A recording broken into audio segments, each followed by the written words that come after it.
मैं आपका सनी भैया और आप आए हैं सनी कॉमर्स क्लासेस में। देखो आज वेस्ट बंगाल 12 क्लास में कॉस्टिंग टेक्स्ट का पेपर था और मैंने कॉस्टिंग टेक्स्ट का पेपर देखा, बहुत ही आसान था। आप इसमें 80 में 80 ला सकते, इतना आसान पेपर था। एमसीक्यू तो एकदम बोला जाए ऐसा था कि 24 में 24 एमसीक्यू आपके सही हो जाने चाहिए, क्योंकि एमसीक्यू को मैंने आपको पहले भी करवाया था। बहुत सारे बच्चों को जो हमारे यहाँ पर ट्यूशन पढ़ाते हैं उनको पता ही चाहिए कि सारे एमसीक्यू करवाए गए थे और सब उसमें से फिर चुके हैं एग्जाम में। तो चलो बिना टाइम लॉस किए एमसीक्यू का सॉल्व करते हैं। इसके बाद इसकी लॉन्ग क्वेश्चन का भी सॉल्यूशन मैं अपलोड कर दूंगा। तो आज के लिए फिलहाल एमसीक्यू, ठीक है। चलिए स्टार्ट करते हैं। जल्दी से अपना वेस्ट बंगाल का कॉस्टिंग टेक्स्ट का पेपर निकाल लीजिए। पहला एमसीक्यू मैं पढ़ने जा रहा हूँ, ध्यान दीजिए। लिखा है the document on the basis of which raw materials issue from the storage.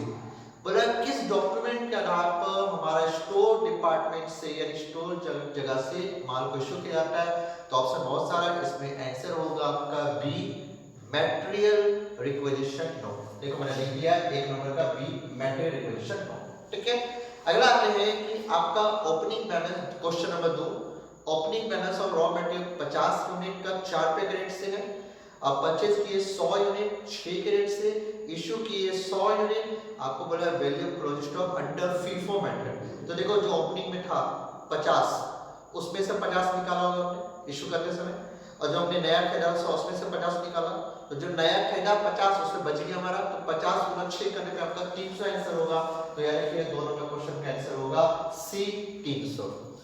3 number question है स्टोर लेजेंड प्रीपेड बाय, आपको याद होना चाहिए।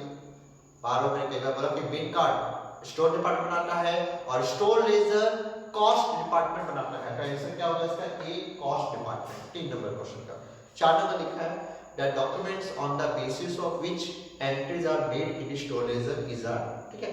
तो किसके बेस पर डॉक्यूमेंट्स पे आधार पर हमारा एंट्री बनती है? तो यार हमारा सब बनता है। गुड्स रिसीव्ड नोट भी चाहिए, मटेरियल रिक्वेजिशन नोट भी चाहिए, मटेरियल रिटर्न नोट भी होता है, ऑल ऑफ दीस। तो इसका आंसर होगा डी, ऑल ऑफ दीस, ठीक है।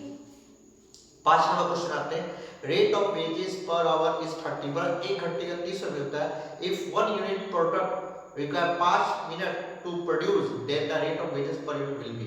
बोला तो क्या बनेगा? तो समझिए एकदम सिंपल सवाल है। इसका फार्मूला याद करिए, hourly rate divided production unit in 1 hour. तो आवरली रेट हमारा 30 दिया हुआ है, 30 दिया हुआ है, याद रखिएगा।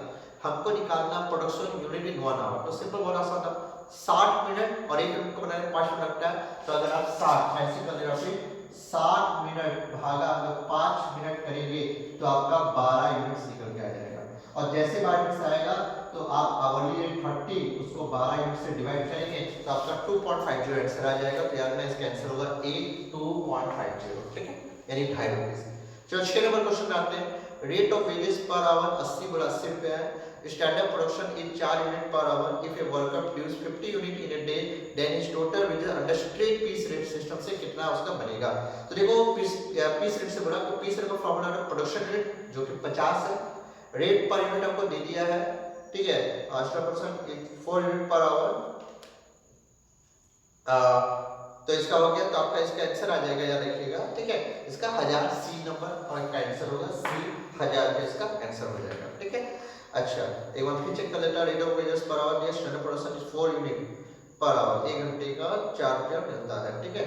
तो इसमें शायद मुझे लगता है मिस्टेक हुआ है थोड़ा सा, ठीक है। यहाँ पे पर आवर नहीं, पर यूनिट होना चाहिए, पर यूनिट होना चाहिए, ठीक है, मिस्टेक कर गया यहाँ पे, ठीक है। तो आप उसको गुणा कीजिएगा, आपका 1000 आ जाएगा, ठीक है।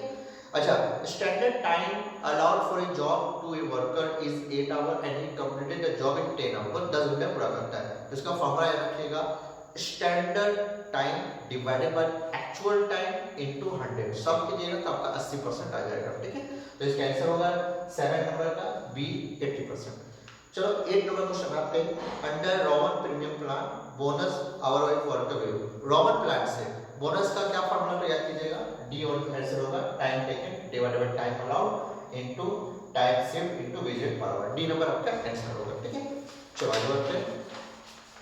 9 नंबर आते हैं time lost in reaching from the factory gate to individual department of work is called. जो टाइम लॉस्ट होता है उसको क्या बोलते हैं? नॉर्मल आइडल टाइम बोलते हैं। आपका आंसर होगा B, B number B answer होगा नॉर्मल आइडल टाइम। 10 नंबर में आते हैं एडवर्टाइजमेंट एक्सपेंसेस आर इंक्लूडेड, तो ये तो बहुत आसान था, किसमें इंक्लूड है, सेलिंग ओवरहेड में, यानी ए हो गया आंसर इसका, 10 का ए होगा सेलिंग ओवरहेड। 11 में आते हैं income tax paid comes under, देखो इनकम टैक्स कहीं नहीं आता, ना फैक्टरी ओवरहेड, ना ऑफिस, ना सेलिंग, तो इसका आंसर होगा डी नॉन ऑफ दीज, तो रिमेनिंग है 11 नंबर का non of these, D number, ठीक है। चलो अगला आता है 12 number question, the cost which increases with the increase in the volume of production, जो प्रोडक्शन के साथ साथ बढ़ता है उसको कौन सा कॉस्ट बोलते हैं, तो यार उसको वेरिएबल कॉस्ट बोलते हैं, तो आंसर होगा बी वेरिएबल कॉस्ट।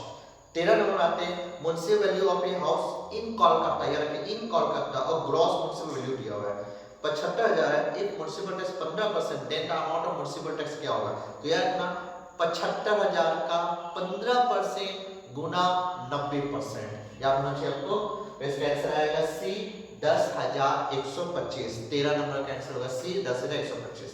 14 में आते हैं the standard deduction of a self occupied house property as per income tax act is none of these होगा, क्योंकि भैया इसमें तो स्टैंडर्ड डिडक्शन होता ही नहीं है, ठीक है, नेट एंड तो डील होता है, तो इसका आंसर याद रखिएगा, देखो मैंने यहाँ पे लिखा है, ठीक है, और 14 नंबर पे डी नॉन ऑफ दीज आपका आंसर होगा। 15 नंबर पे आते हैं under income tax act 1961 which section deal with the income from house property, कौन सा section income from house property से डील करता है, बहुत आसान था, सी नंबर आंसर होगा सेक्शन 22 से लेकर सेक्शन 27 ये डील करता है। आगे बोला if municipal value fair rate and standard rate of a house are 72, 75 and 85,000 respectively, then the reasonable expected rate will be, तो क्या होगा 75,000 आंसर होगा, तो ए 75,000, ठीक है। अगला आते हैं 16 के बाद 17 नंबर क्वेश्चन है, 17 नंबर क्वेश्चन देखिए क्या होगा, which of the following not a capital asset under income tax act 1961 income tax के तहत में कौन सा कैपिटल एसेट नहीं है, तो हाउस प्रॉपर्टी तो है, गुडविल भी है, furniture to rural agriculture land in India, ये आपका आंसर होगा, तो 17 नंबर आंसर है rural agriculture land in India, ये आपका आंसर हो गया, ठीक है। चलिए 18 क्वेश्चन आते हैं which of the following is not treated as transferable under section 2 subsection 47 of the income tax act 1961, तो यार अपना इसमें से कौन सा ट्रांसफर नहीं माना गया, तो आंसर होगा आपका बी गिफ्ट, ठीक है, तो बी गिफ्ट आपका आंसर होगा। 19 नंबर आते हैं short term capital loss can be set off against, तो यार अपना both short term and long term capital, इसका आंसर ये होगा, तो सी होगा answer both short term and long term capital gains, sorry gains, ठीक है। अच्छा अगला आते हैं which are not include jewellery, jewellery में क्या इंक्लूड नहीं है, सब पता चला ए नंबर जो आंसर है 7% गोल्ड बॉन्ड 980 का, ये ज्वेलरी में नहीं आता है, क्योंकि ऑर्नामेंट्स आता है, प्रेसियस स्टोन भी आता है, precious stone which is set furniture, ये सारा मतलब कुछ आता है ज्वेलरी में, तो आपका 20 आंसर होगा ए 7% गोल्ड बॉन्ड 980 का। Dividend receive from a foreign company taxable, सीधा इनकम फ्रॉम अदर सोर्सेस में जाएगा, तो बी नंबर आपका आंसर होगा, तो 21 का बी आंसर होगा इनकम फ्रॉम अदर सोर्सेस, ठीक है। 22 नंबर क्वेश्चन में आते हैं under which section of income tax act an income will be taxable under the head of income for doctor, तो कौन से सेक्शन में चार्ज करते हो, सेक्शन 56, ठीक है, चार्जिंग सेक्शन होता है, तो 22 नंबर का आंसर होगा ए सेक्शन 56, ठीक है। 23 नंबर में आते हैं if dividend receive from Indian company and foreign company 20,000 and 25,000 respectively, then the taxable amount of dividend will be, तो यार ना फॉरेन कंपनी से मिले डिविडेंड नए रूल के हिसाब से चाहे इंडियन कंपनी से मिले, दोनों ही टैक्सेबल होगा, तो इसका आंसर होगा 45,000 सी, तो यार ना 23 का आंसर होगा सी 45,000। अब आते हैं 24 नंबर का maximum deductible amount in case of winning from horse races is, देखो हॉर्स रेस से जब कमाओगे उस पे किसी भी तरह का कोई डिडक्शन नहीं मिला, उससे फ्लैट रेट से टैक्स कटता है 30% का, ठीक है, उसके साथ एजुकेशन से और सरचार्ज वगैरह से भी कुछ लगता है, ठीक है, तो फिलहाल याद रखिएगा इसका आंसर होगा डी नंबर, ठीक है, डिडक्शन इज नॉट एप्लीकेबल। तो देखो कितना आसान एमसीक्यू था, 24 के 24 एमसीक्यू आपके हाथ में थे और आप अगर लगा दिया होगा तो बहुत अच्छी बात है, ठीक है, आप चेक कीजिए कि आपने कितना सही किया है, ठीक है। इसके बाद मैं बहुत ही जल्द इसकी प्रैक्टिकल की लॉन्ग क्वेश्चन जो इसके आए हैं एग्जाम में वो मैं वीडियो अपलोड कर दूंगा, ठीक है। आप आज एग्जाम खत्म हो चुका है, आप एंजॉय कीजिए थोड़ा सा, लेकिन इसको नहीं कि एंजॉय का चक्कर सब भूल जाए, ऐसा ना कीजिए, आगे की पढ़ाई स्टार्ट कर लीजिए, थोड़ा सा ब्रेक लेके, ठीक है, एग्जाम जस्ट ओवर हुए, ब्रेक लेकर टाइम बर्बाद मत कीजिए और पढ़ाई को स्टार्ट भी कर लीजिए ब्रेक होने के बाद, ठीक है। तो आज के लिए इतना काफी है। आई होप कि आपने क्वेश्चन 24 और 24 एकदम सही किए होंगे। तो मिलेंगे बहुत ही जल्द फिर से। आज के लिए इतना काफी है। Ta-ta bye bye, see you, good night, सबा का शुभ रात्रि।